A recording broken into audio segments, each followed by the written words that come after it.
मुर्गों के लिए घर बनाते बनाते कैसे बना दी कुतुब मीनार से ऊंची इमारत। बर्बाद हो गया ट्विन टावर्स का मालिक। टाइम बम से धुआं हो गई भारत की सबसे लंबी इमारत। लोगों ने उससे घर मांगा था, लेकिन उसने कब्रगाह बनाकर दे दी। अब सीएम योगी पूरी करेंगे अपनी शपथ। सुपर टेक के ट्विन टावर्स को 3700 किलो बारूद से उड़ा दिया गया है। भारत में पहली बार इतना बड़ा ब्लास्ट किया गया है, वो भी ऐसी बिल्डिंग में जहां लोग अपना परिवार बसाना चाहते थे। सिर्फ 10 सेकंड के अंदर पूरी इमारत धराशायी हो गई। सुपर टेक ट्विन टावर्स के मालिक आरके अरोड़ा ने कैसे कुतुब मीनार से ऊंची इमारत बना दी थी, इसकी कहानी जानकर आपके रोंगटे खड़े हो जाएंगे। ये दोनों बिल्डिंग नोएडा के जिस इलाके में थी, सिर्फ एक फ्लैट की कीमत करोड़ों रुपए थी।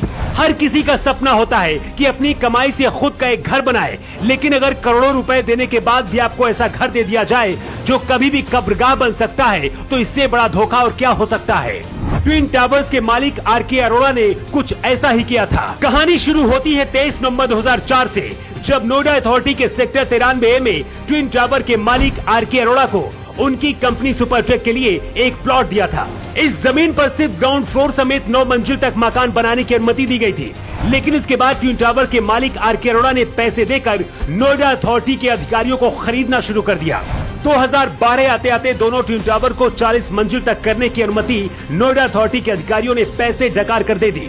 इसकी ऊंचाई 121 मीटर तक दी गई थी, मतलब ये भारत की सबसे ऊंची इमारत थी। सिर्फ पैसे कमाने के लिए ट्विन टावर के मालिक आरके अरोड़ा ने ऐसा किया।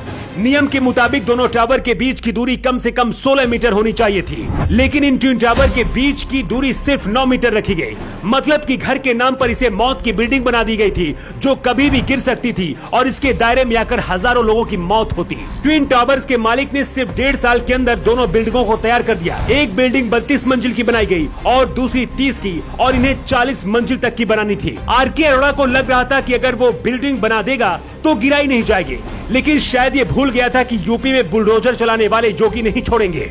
बीजेपी का आरोप है कि अखिलेश यादव सरकार में इसे बनाया गया था और योगी सरकार आते ही इस पर एक्शन लिया गया। जिन लोगों ने सुपरटेक ट्विन टावर में रहने के लिए घर लिया था, वो 2012 में इलाहाबाद हाई कोर्ट पहुंचे थे। इसके बाद सुप्रीम कोर्ट ने 2021 में इसे गिराने का आदेश दे दिया था।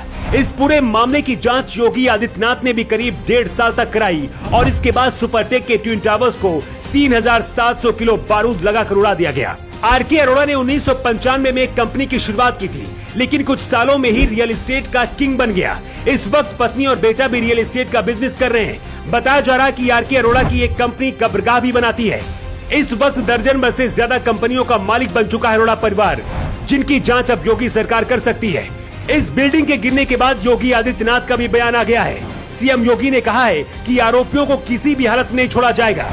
जनता के साथ इतना बड़ा धोखा करने वाले ट्विन टावर्स के मालिक को कैसी सजा मिलनी चाहिए, कमेंट बॉक्स पर आप लिखकर जरूर बताएं। न्यू टाइम्स के लिए ब्यूरो रिपोर्ट।